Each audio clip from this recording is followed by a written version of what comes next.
कान्हा बोले के राई फालावा चले लचिता के चालावा कान्हा बोले के राई फालावा चले लचिता के चालावा पावलो के खाली दिल भाषण ये जानो बोला चले ला जिला में हमारे शासन ये जानू अच्छा छनमा बात हो देबू तो छुई न प्रशासन ये जानू छनमा बात हो देबू तो छोड़ दी प्रशासन ये जानू ये बात डीजे एहसान बाबू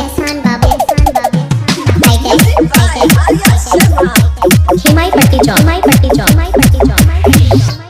रही कवन जिंदा हमारा जनुआ के घेर के कही दी है हो सोना लभर हो शेर के दबंग हो जा अरे जी रे चाहे खाला लाई चाहे ना छोड़ो राजा जी बाकी बोलो है हमरा लाइक करो राजा जी आई लव यू जान I love you too से जैसे मन के बैठाया सुनो हे जानो यस यस जान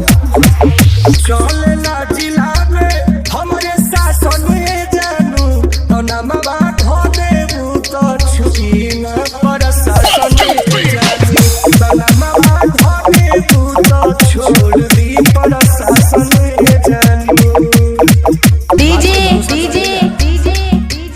एहसान बाबू हिमाई पट्टी चौ थाना में धराला जब हमारो कवनो गाँव के फुलावेला पैरवी उ तो हमारे हो नाम के ई सबे जगह रहेगा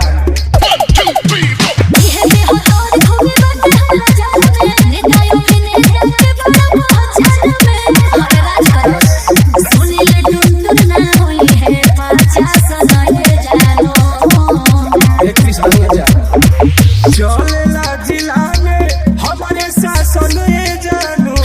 नमवा धो देबू तो छुई न प्रशासन ये जानू नमवा धो देबू तो छोड़ दी प्रशासन ये जानू